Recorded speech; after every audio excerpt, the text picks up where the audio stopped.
이렇게 수련회 장소에서 또 말씀을 전하니까 또 다른 의미가 있는 것 같고 더 좋은 것 같기도 하고 네, 그렇습니다. 네, 그렇다고 우리가 매주 수련회를 가질 수는 없으니까 우리 1강부터 시작해서 드디어 마지막 5강에 왔습니다. 혹시 강의를 쭉 듣지 못하신 분들은 이게 다 흐름이 있고 전체를 다 들으셔야 온전한 강의가 되기 때문에 못 들으신 부분은 곧 영상이 올라갈 거거든요. 그래서 챙겨서 들으셔서 하나의 패키지처럼 이해하시고 또 삶 속에서 적용하시면 좋겠습니다. 네, 우리 오늘은 마지막 시간으로 세상에서의 증인, 즉 전도와 선교죠. 제가 성경을 찾아봤어요. 전도라는 단어하고 선교라는 단어에 대해서 우리가 늘 많이 쓰죠. 전도는 어떻게 생각하고 있습니까? 그냥 내가 사는 지역 가까운 곳에 복음을 전하는 것이고, 선교는 멀리 해외까지 전 세계로 나아가서 전하는 것이 이제 선교다 이렇게 생각을 하고 있죠. 어떤 용어가 가지고 있는 한계 때문에 정확하게 성경이 말하는 선교의 개념을 이 단어에 담기가 힘든데요. 실제로 성경에는 선교라는 말은 선교 미션이죠. 실제로는 찾아보니까 안 나오더라고요. 한글로 선교 쳐도 안 나오고 영어로 미션이라고 쳐도 이제 다른 의미로 이렇게 나오고요.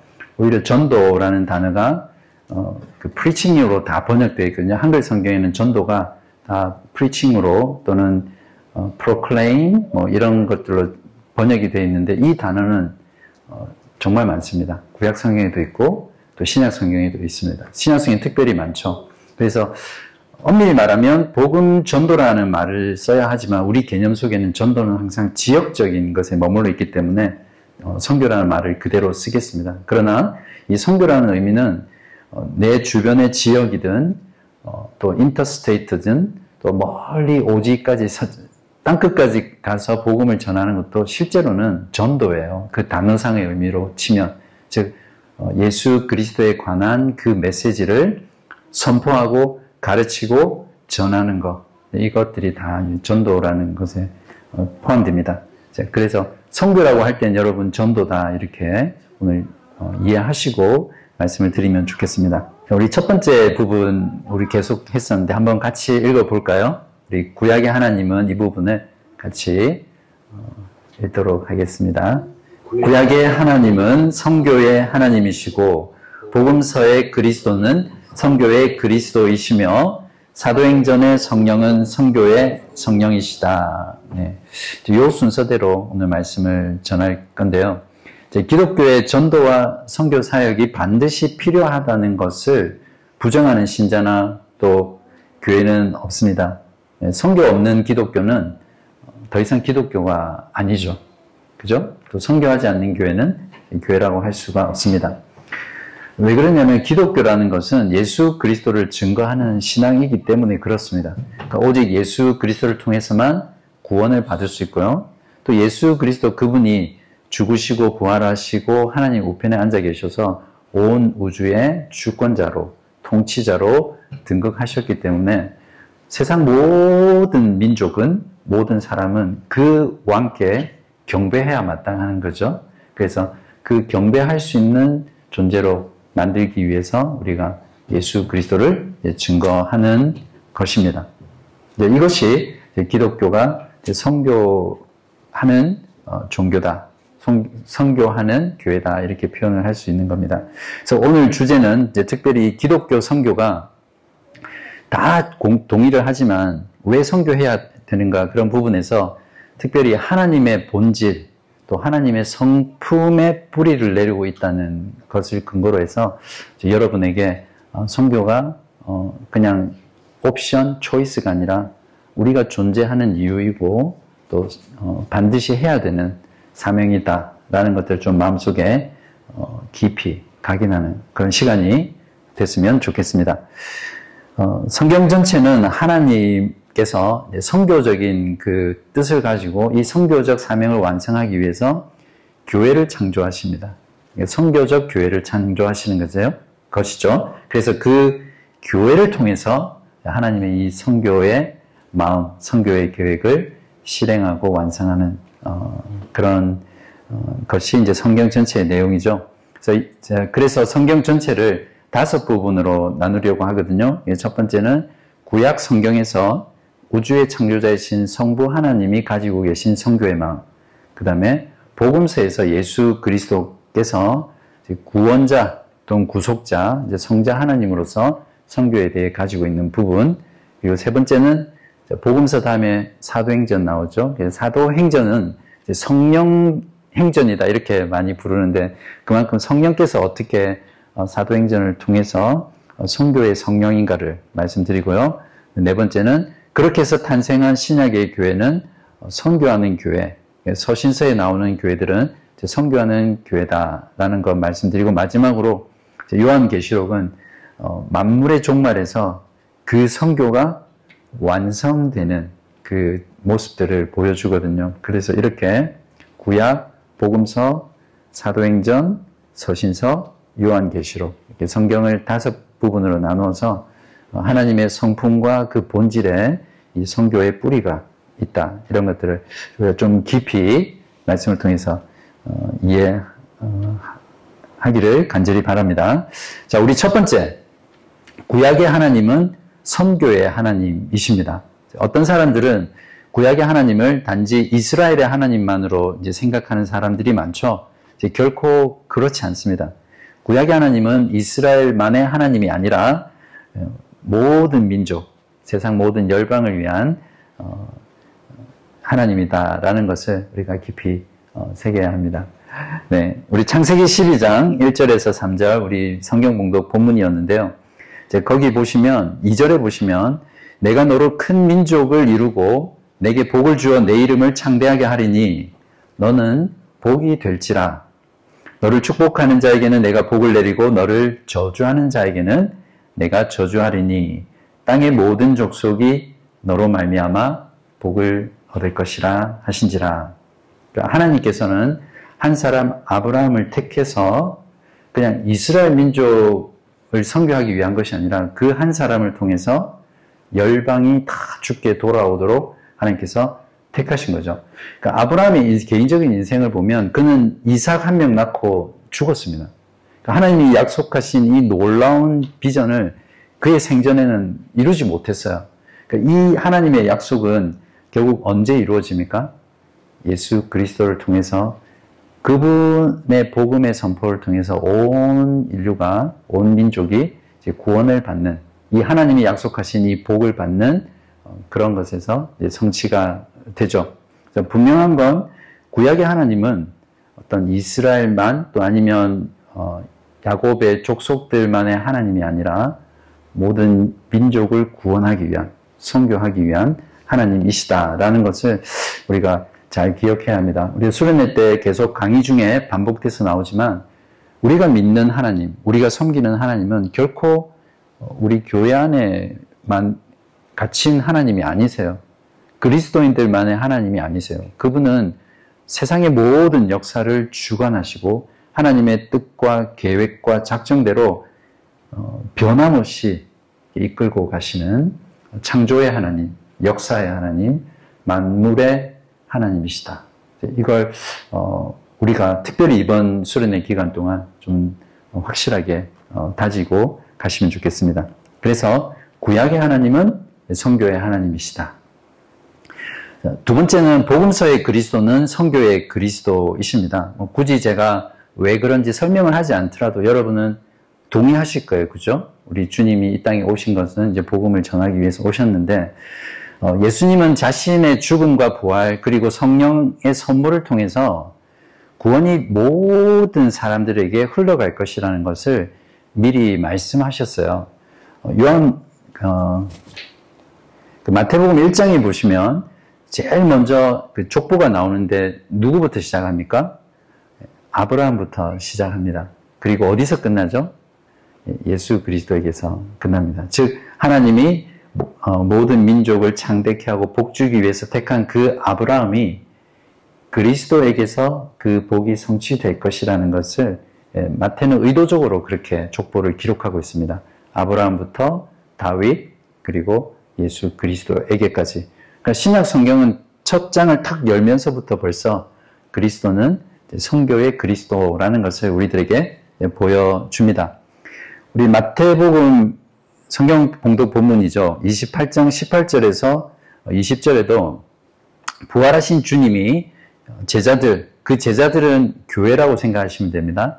그 제자들에게, 교회에게 지상 명령을 주시면서 끝을 맺고 있죠. 그래서 마태복음 28장 18절에 20절에 보시면 예수께서 나와 말씀하여 이르시되 하늘과 땅의 모든 권세를 내게 주셨으니 그러므로 너희는 가서 모든 민족을 제자로 삼아 이렇게 말씀하고 있거든요.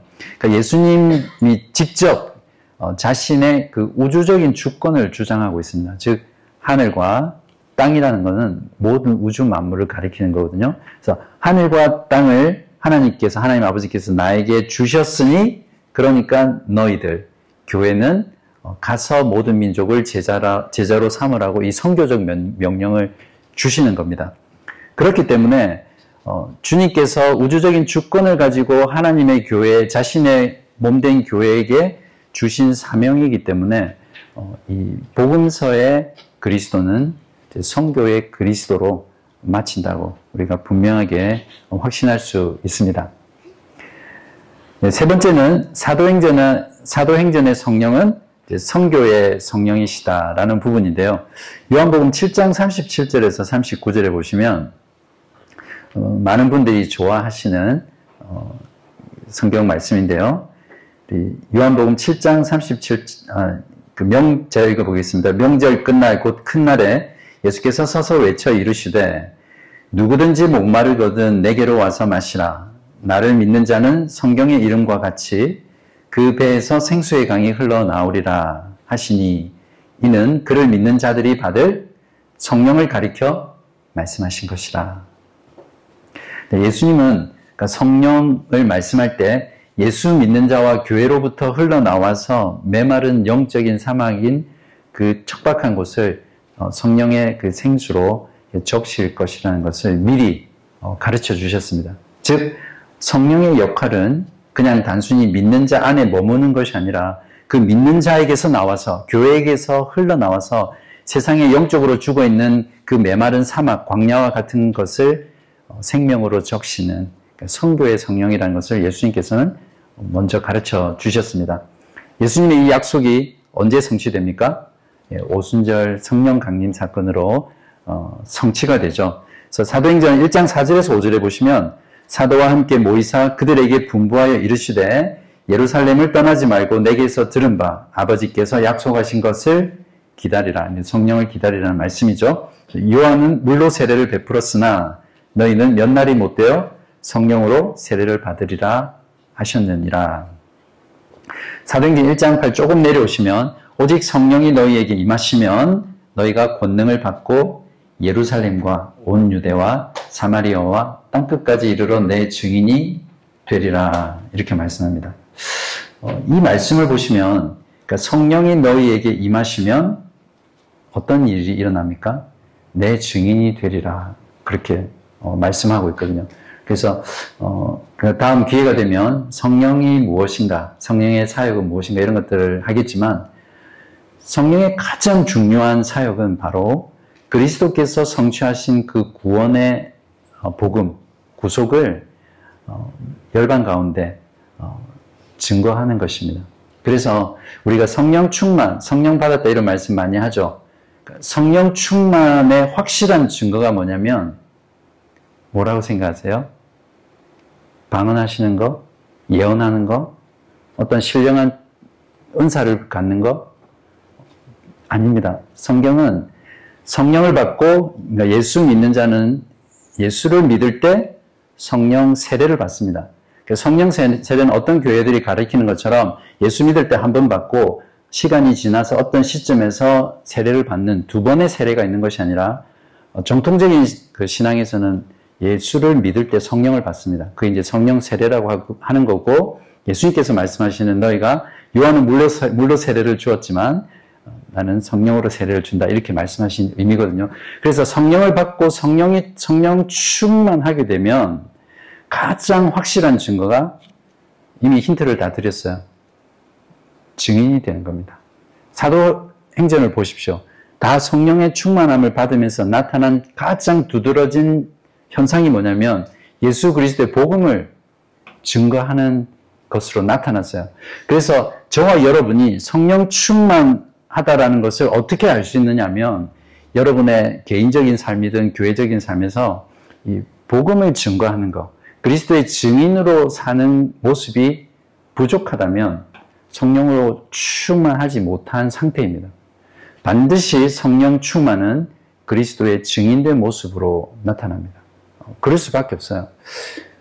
제 개인적인 경험으로 제가 처음 인격적으로 주님을 만나고 회심했을 때 아는 게 별로 없잖아요. 비록 크리스찬 가정에서 자랐지만. 근데 그때 마음속에 누구든지 보는 사람마다 이 복음을 전하고 싶은 그 열망이 가득한 거예요. 그래서 저는 방위받았습니다. 방위받아도 저는 그 기동타격대라고 해서 그냥 전투방위라고 해서 똑같이 현역처럼 훈련을 받는데 보초 근무를 사잖아요. 그럼 2시간씩 교대 근무를 하는데 그 2시간 동안 그때 왜 지금 하라고 하면 약간 좀 주작 같은데 그냥 그 2시간 동안 계급이 높은 고참이라고 하더라도 2시간 동안 계속 복음을 나누는 거예요. 그렇게 해서 실제로 교회 초대한 적은 있는데 회심하고 교인이 된 경우는 없었지만 어쨌든 이제 그런 현상들이 나타납니다. 여러분도 다 아마 경험하셨을 거예요. 비록 신앙생활을 오래 하면서 점점 약해지는 거는 있지만 예수를 믿고 나면 처음 나타나는 현상이 복음을 증거하는 거예요. 그리고 교회로 초대하는 거예요. 아까 잠깐 귀동냥을 보니까 복음을 전하는 게 참 어렵다. 또 그런 말씀이 들리던데 만다린 회중은 작년부터 해서 15명이 복음을 듣고 불신자가 크리스찬이 되고 세례를 받았어요. 그러니까 놀라운 일인데 하나님의 은혜인데 이게 공통적인 게 뭐냐면 믿은 지 얼마 안 된 사람이 또 다른 안 믿는 사람을 데려오는 거예요. 진짜 신기하죠? 이제 주님, 성령께서 하시는 거예요. 잠깐 제가 준비한 내용에서 벗어났지만, 그래서 이 사도행전이 우리에게 보여주는 확실한 진리는 성령을 세례를 받고, 즉 예수를 믿고 성령을 받은 자가 성령으로 충만하게 되면 삶 속에서 그리스도를 어떤 형태로든 드러내고 증거하는 증인으로 살아간다라는 것입니다. 그래서 이 사도행전의 성령은 성교의 성령이라는 겁니다. 주님께서는 지상의 교회에 사명을 주시고 승천하셔서 하나님 우편에 앉아 계시지만 주님의 그 성교의 그리스도는 성령을 보내셔서 그 성령을 통해서 교회를 통해서 이 성교의 사명 사역들을 이루어가는 분이시죠. 자, 그러므로 구약의 하나님은 성교의 하나님이시고요. 복음서의 그리스도는 성교의 그리스도이시고 사도행전의 성령은 성교의 성령이십니다. 자, 이것을 여러분의 수준을 조금 높이기 위해서 구원은 언제나 금방 성부, 성자, 성령 삼위 하나님을 다 말씀했잖아요. 그래서 구원의 사역은 언제나 성부, 성자, 성령, 삼위일체 하나님의 공동 사역입니다. 그래서 성부는 구약 때만 활동하고 성자는 신약 십자가 지실 때까지 활동하고 성령은 그 이후에 활동한 것이 아니라 창세 전부터 영원에서부터 이미 성부, 성자, 성령 하나님은 삼위일체로 함께 이 구원의 사역을 이루어 가신 것입니다. 그래서 저와 여러분이 그냥 예수를 믿고 구원을 받은 이 사건이 그냥 여러분이 복음 듣고 믿어서 어떤 그런 구원이 아닙니다. 여러분이 이 세상에 존재하기도 전에 이 온 우주와 만물이 있기 전에 영원에서 이미 성부, 성자, 성령 하나님이 이 구원을 계획하시고 성자 하나님을 보내시고 또 성령을 보내셔서 이루어진 정말 하나님의 위대한 지혜, 전능하심, 영광, 능력이라는 것을 우리가 알 때, 내가 받은 구원, 우리가 받은 구원이 얼마나 놀라운 것인가, 영광된 것인가, 그걸 느낄 수 있죠. 여러분, 구원의 간격이 있으세요? 이 사실을 말씀을 통해서 우리가 알면, 구원이라는 단어가 나올 때마다 어쩌면 감격하고 눈물을 흘리고, 하나님께 감사하고 주를 위해 정말 살고 싶다. 이런 열망들이 생기겠죠. 자, 네 번째로 서신서의 교회는 선교적 교회입니다.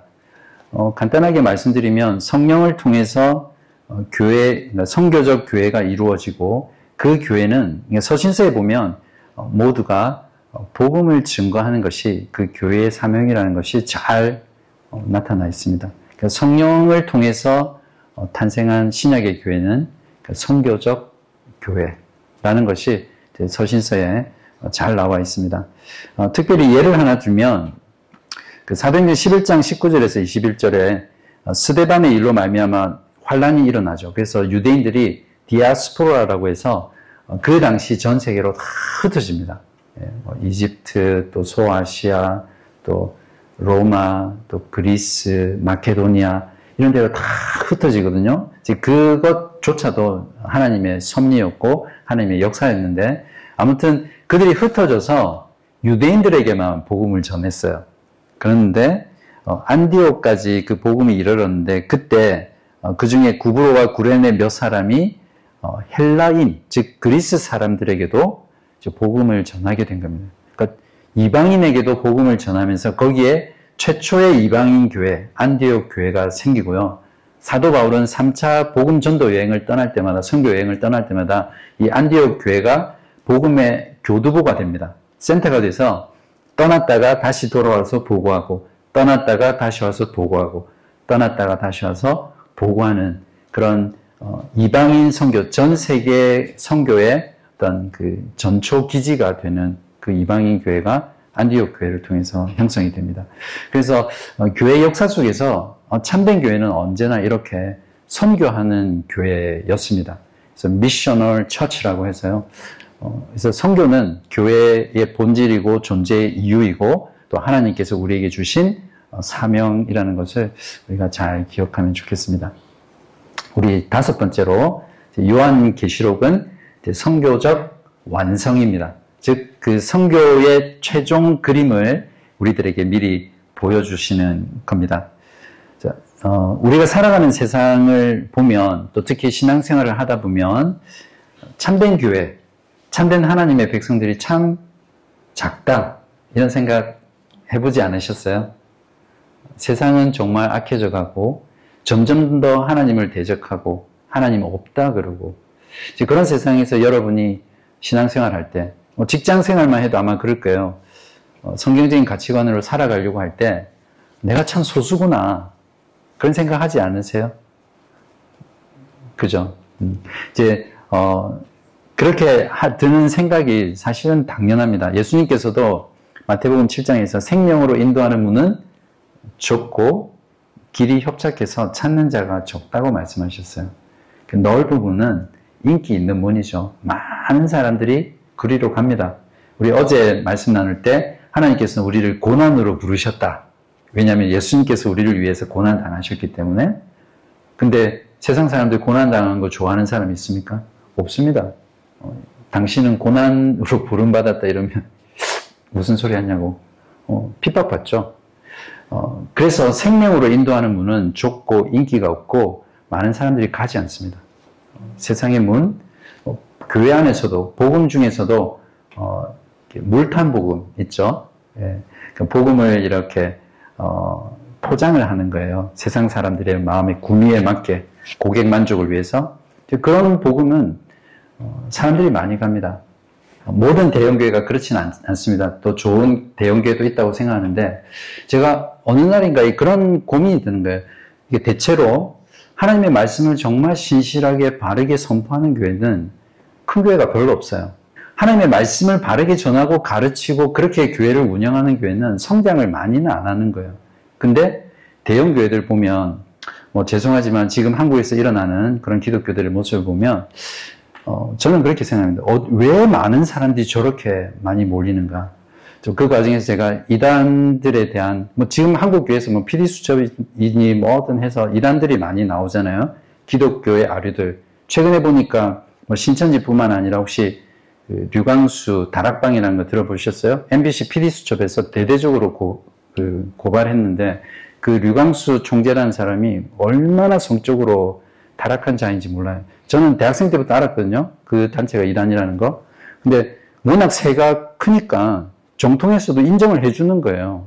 근데 까놓고 보니까 그냥 세상 사람 PD수첩에서 조사를 해보니까 오랫동안 그 신도들에게 성적인 유린을 하고 가스라이팅을 하고 돈을 마음대로 쓰고 그런 것들이 그냥 세상의 프로그램에서 보도가 된 거예요. 뭐 그런 것뿐만 아니라 근데 그 신도수, 이단의 신도수가 몇십만 명이에요. 전 세계에서 다 집회를 해서 한국에 오면 5만 명이 스테디움을 빌려서 진짜 대단한 집회를 하거든요. 왜 그런 이단들, 또 바른 복음이 아니라 물탄 복음, 마케팅하는 교회, 교인들의 필요와 욕구와 원함을 채워주는 교회는 왜 그렇게 교회는 커지고 그렇지 않은 교회는 작은가? 이제 그런 것들을 보면서 하나님 왜 이것도 하나님이 하신 일이실 텐데 왜 그렇습니까? 이제 그런 질문들을 하게 되더라고요. 주님께 정확하게 말씀하셨죠. 넓은 문은 비록 그게 기독교라는 모습으로 드러나지만 많은 사람들이 갑니다. 실제로. 그렇죠. 근데 진짜 복음을 있는 그대로 순수하게 정확하게 가르치고 우리가 어떻게 예배해야 되는지 그 예배를 하나님의 방식대로 우리의 신앙의 선배들이 이미 다 세워놓았던 그 정통 예배를 드리면 사람들에게 인기가 없어요. 사람들이 많이 오지 않고. 네, 중요한 건 정말 생명으로 가는 길은 좁은 길이다. 네, 그런 생각들을 합니다. 그래서 어떤 면에서 경건하고 신실하게 신앙생활하는 성도들에게는 이런 모습들, 현상들이 실망이 되기도 하고 힘이 빠지기도 하고 낭망이 되기도 하죠. 근데 요한계시록은요, 우리들에게 다른 그림을 보여줍니다. 우리 임종화 집사님이 어제 나눌 때 가장 기억에 남는 순간이 언제냐? 그래서 창립 예배 때 우리 교회뿐만 아니라 많은 교우분들이 와서 우리 교회가 잘 되기를 격려하고 그때 220명인가? 그 홀이 완전 꽉 찼어요. 복도 없이. 그런 모습들을 보면서 우리가 그리스도 안에서 복음 안에서 이런 모습들이 너무 영광스럽다. 또 다른 회중과 연합해서 어떤 모임을 가질 때 우리가 그리스도 안에서 언어는 다르지만 이렇게 하나님께서 이런 교회 공동체를 만드셨구나. 이제 거기에 감동을 받으셨다고 했는데 요한계시록이 그걸 우리들에게 보여줍니다. 요한계시록 7장 9절에서 10절. 그래서 여러분이 참된 신자, 참된 교회가 너무 작아서 실망될 때 이 본문을 찾아서 읽으시면 좋겠습니다. 자, 다 찾으신 줄 알고 읽겠습니다. 시작. 이 일 후에 내가 보니 각 나라와 족속과 백성과 방언에서 아무도 능히 셀 수 없는 큰 무리가 나와 흰옷을 입고 손에 종려 가지를 들고 보좌 앞과 어린 양 앞에 서서 큰 소리로 외쳐 이르되 구원하심이 보좌에 앉으신 우리 하나님과 어린 양에게 있도다 하니. 그 찬송도 있죠. 구원하심이. 네, 그 찬양 언젠가 한번 부르면 좋겠습니다. 네, 여기 보면 모든 나라, 모든 족속, 모든 백성, 모든 방언이라는 것은 다른 언어를 말하거든요. 아무도 능히 셀 수 없는 큰 무리가 보좌 앞 어린 양 앞에 서서 큰 소리로 찬송하는 모습입니다. 이것이 요한계시록이 우리에게 보여주는 그 하나님의 성교의 사역을 통해서 완성되는 그 모습을 우리에게 보여줍니다. 그래서 우리가 비록 눈에는 잘 드러나지 않지만 하나님의 교회, 하나님의 백성들은 아무도 능히 셀 수 없을 만큼 많이 있습니다. 그래서 주님이 완성하실 그날 그 많은 백성들이 주님 앞에 모여있게 될 것입니다. 창세기 15장에 보시면 조금 전에 12장에서 하나님께서 아브라함을 불러서 내가 너로 모든 민족의 복의 근원이 되게 하겠다. 내 민족을 창대케 하겠다. 이런 약속을 주셨는데 자식도 없고 약속이 이루어질 조짐이 없는 거예요. 그래서 아브라함이 이제 마음속에 의심이 생기겠죠. 그럴 때 하나님께서 아브라함아 하고 부릅니다. 그리고 이렇게 실내로 부른 게 아니라 장막 안으로 텐트 안으로 부른 게 아니라 밖으로 데려가십니다. 그리고 하늘의 별을 보라. 그리고는 별을 세어보아라. 그렇게 말씀합니다. 아마 지금은 막 불빛도 많고 이래서 잘 안 보이지만 여러분 조금만 시골에 가도 밤하늘의 별을 보면 진짜 별 많죠. 아마 그때는 지금과도 셀 수 없을 만큼 더 별이 많이 보였을 것 같아요. 그래서 아브라함 보고 그 별을 세어보라는 거예요. 그래서 아브라함 마음속에는 아마 아니 저렇게 많은 별을 하나님 어떻게 세라고 하시는 걸까? 이런 마음속으로 생각을 했을지도 모릅니다. 그때 하나님께서 저 별처럼 너의 후손이 많을 것이다. 이렇게 하나님께서 실물 교제를 통해서 확신을 주시죠. 자, 이 약속은 실제로 출애굽을 했던 이스라엘 백성들의 숫자를 통해서도 성취가 되었습니다. 신명기 1장 10절에 너희 하나님 여호와께서 너희를 번성하게 하셨으므로 너희가 오늘날 하늘의 별같이 많거니와 아브라함에게 하셨던 약속이 성취된 거죠. 이스라엘 백성들이 출애굽한 다음에 인구조사를 합니다. 그때 남자의 수, 즉 군대에 나갈 수 있는 숫자, 20세 이상이 되는 남자의 숫자만 60만 명이었어요. 그러니까 한국의 그 60만 대군, 지금은 많이 줄었는데 60만 대군이라고 하면 약 거의 한 5천만 명 인구가 되는 거잖아요. 그죠? 그때는 그렇게까지는 되지 않았다 하더라도 작게 잡아도 이스라엘 백성들의 전체 수가 출애굽한 숫자가 최소 200만 명이라고 합니다. 그러니까 한 가정에 4사람이 있다고 치면. 그리고 요단강을 건너 가나안 땅에 들어가기 전에 모압 평야에서 다시 한번 인구 조사를 하거든요. 근데 그때도 숫자가 전혀 줄지 않았습니다. 60만 대군이었어요. 그러니까 하나님께서는 자식이 없는 그 아브라함을 어느 날 밖으로 불러서 별을 보라고 하면서 세어보라. 내 자손이 이와 같을지라 말씀하신 그 약속이 실제로 이렇게 성취되었습니다. 그리고 이 약속의 궁극적인 약속은 예수 그리스도의 복음을 통해서 주님께서 다시 오시는 그날 하나님의 보좌 앞에서 모든 구원받은 백성이 어린 양 앞에서 찬송하면서 구원하심이 주께로부터 왔다고 하는 그날에 완성되는 거죠.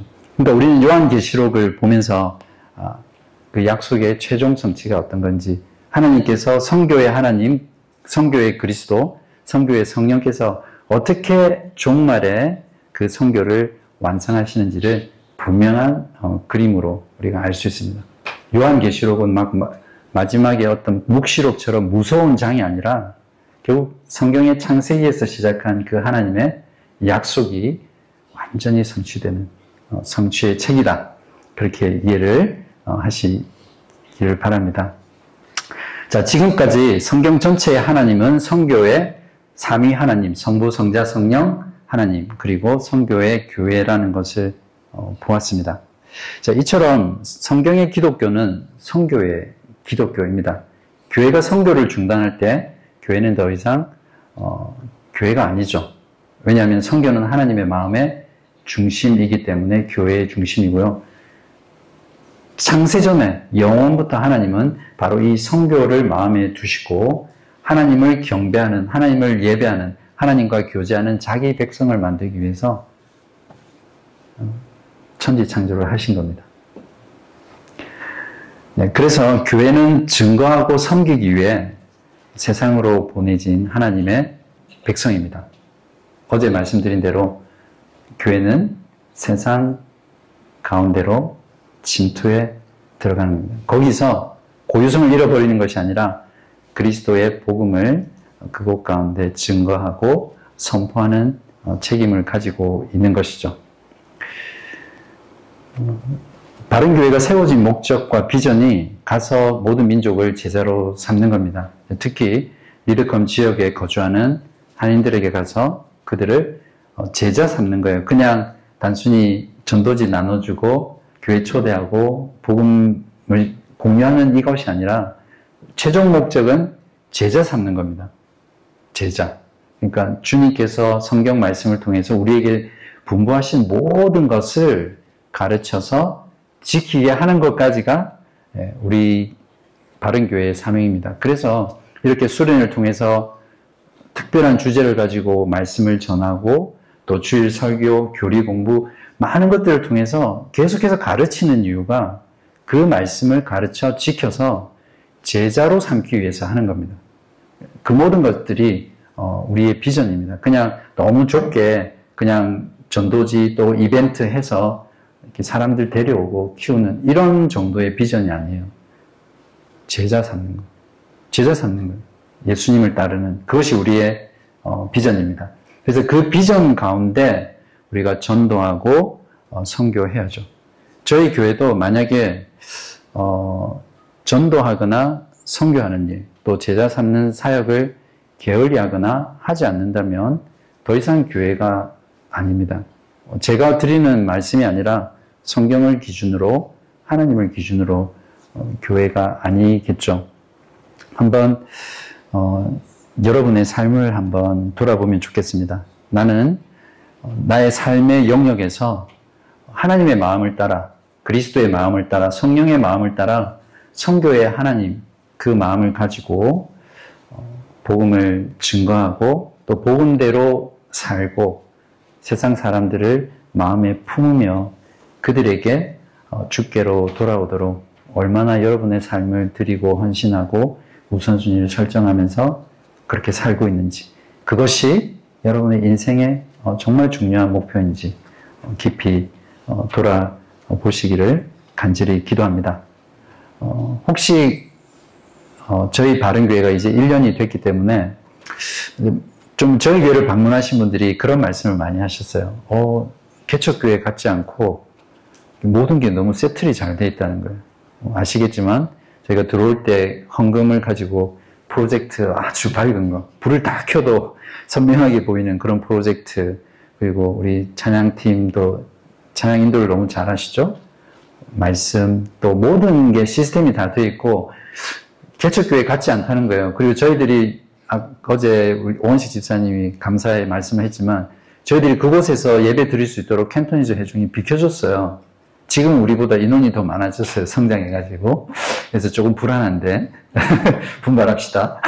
뺏기지 않도록. 네, 비좁아요. 지금 캔토니즈 회중이 계속 늘어가지고 그 홀이 작아지고 있어요. 그래서 조금 종아 집사님이랑 이야기하면서 우리 좀 경각심을 가져야겠다. 어쩌면 우리가 양보해줘야 될지도 몰라요. 아무튼 저희들 드리는 예배당 장소도 너무 좋잖아요. 그죠? 식사 장소도 그렇고. 그래서 개척교회가 아닌 것 같다 이런 말씀을 하세요. 저도 많이 공감하고. 그래서 좀 염려되는 게 뭐냐면 우리가 너무 오퍼레이션 하는데 집중하고 있는 건 아닌가. 그죠? 이렇게 나가지 않고 우리끼리 잘 모이기 위해서 너무 등을 돌리고 우리 안 서로만 바라보고 있는 건 아닌가. 이게 중요합니다. 서로를 세워주고 격려하고 사랑하고 교제하는 건 너무 중요한데 거기에서 끝난다면 또 그것을 잘 하기 위해서 너무 우리끼리만 한다면 우리가 바른교회가 세워진 목적에 어긋나겠죠. 그래서 오퍼레이션이 아니라 going out 해서 제자를 만드는, 제자 삼는 그 사역들을 우리가 함께 감당하기를 간절히 바랍니다. 여기서 한 가지 꼭 짚고 넘어가야 될 게 뭐냐면 우리가 복음 전도하면 불신자에게 복음을 전하는 거라고 생각하시죠? 보통은 그렇게 생각합니다. 저도 과거에 그렇게 생각을 했고. 근데 이 전도를 규정하는 것은 누구에게 전하는가의 대상이 결정하는 게 아닙니다. 복음 전도라는 건 말 그대로 전하는 내용에 달려 있습니다. 그래서 누구에게든지 복음, 즉 예수 그리스도를 가르치고 전하면 그것이 다 복음 전도예요. 그래서 안 믿는 사람들에게 복음을 나누는 것도 복음 전도지만 이미 믿는 사람에게 복음을 전하고 가르치는 것도 복음 전도입니다. 그래서 만약에 그렇지 않다면 믿지 않는 사람들에게 관련된 활동 외에는 다 제자 삼는 사역이 안 되는 거죠. 그죠? 그래서 여러분이 그냥 높아심에서 말씀드리는데 안 믿는 사람에게 뭔가 복음을 나누는 것만이 전부 복음 전도가 아니다라는 걸 꼭 기억하시고요. 우리가 주일 예배 때 모여서 예배하고 말씀을 듣고 배우고 코이노니아, 교리 공부, 또 복음 성경 공부 이런 걸 통해서 믿는 자들에게도 가르치는, 근데 그 내용이 복음이다. 예수 그리스도다. 그러면 복음 전도 활동을 하는 거예요. 그래서 여러분 이 두 가지 개념을 잘 이해하시고 그렇게 복음 전도를 함께 동력하면서 제자 삼는 그런 선교적 교회, 미셔널 처치를 이루어가기를 간절히 기도합니다. 자, 이렇게 해서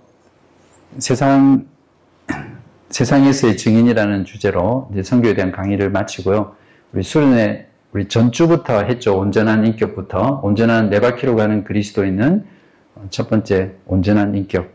그래서 지정의 모두에서 예수 그리스도의 주되심을 인정하는 그리스도인이다. 거기서부터 시작해서 금요일 저녁에 사회적 책임, 그리고 어제 아침에 직업과 소명, 그죠? 사역에 대해서 했고, 어젯밤에는 무엇에 대해서 했습니까? 윤리, 그리스도인의 구별됨에 대해서 했습니다. 그리고 오늘 선교에 대해서 했고요. 그래서 이 전체 5가지에 대한 결론을 내리고 모든 수련회 강의를 마치려고 합니다. 바라기는 그냥 한번 들어서 제가 최선을 다해서 여러분에게 존 스토트 목사님의 온전한 그리스도인의 책의 내용을 곱씹고 또 소화해서 제가 여러분에게 전한 말씀이기 때문에 여러분의 것으로 만드시기를 바라요. 한 번 들어서는 안 돼요. 저도 제가 설교하고 강의한 내용도 다음에 들으면 내가 했나? 이런 생각이 들 정도로 저도 잊어버려요. 그래서 이번에 이 5가지 강의를 순서대로 해서 잘 들으시고, 그래서 완전히 여러분의 것으로 만드십시오. 그러니까 여러분의 지성으로 이해하고 만드시고요. 또 그것을 가지고 여러분의 마음으로, 감정으로 느끼십시오. 이렇게 사는 온전한 그리스도인으로 사는 것이 얼마나 하나님이 기뻐하시고 하나님께 영광이 되는 삶인지, 또 하나님께서는 그런 나와 교회를 통해서 일을 이루시길 원하시구나, 그것을 아시고 마음의 열정을 가지시고요. 또 조용히 느끼시면서 또 실제로 여러분의 발로, 여러분의 의지로 실천하는 그런 신앙이 되시기를 바랍니다. 예수님께서도 그렇게 말씀하셨잖아요. 말씀을 듣고 행하는 자가 반석 위에 집을 지은 자다. 그래서 영원히 견고하다고 말씀하셨거든요. 아무리 좋은 말씀, 아무리 필요한 말씀을 많이 들어도 실제로 여러분의 삶에 적용하지 못하고 행하지 못한다면 모래 위에 집을 지은 것이 되거든요. 이번에 드렸던 모든 말씀들이 비록 어떤 부분은 실제 삶에서 순종하고 지켜나가는 것이 힘든 부분도 많이 있어요. 그러나 주님께서 말씀하신 것이기 때문에 그렇게 살기 위해서 몸부림치고 애쓰고 하는 그 과정 자체를 저는 하나님께서 기쁘게 받으신다고 생각합니다. 바라기는 여러분의 모든 삶의 영역, 여러분의 인격, 또 여러분의 직업, 여러분의 소명, 또 여러분의 사회적인 책임, 또 윤리, 또 여러분의 삶의 모든 현장에서 온전한 그리스도인 3바퀴, 2바퀴, 1바퀴가 아니라 4바퀴로 걸어가는, 4바퀴로 달려가는 그런 온전한 그리스도인으로 살아가기를 주님의 이름으로 간절히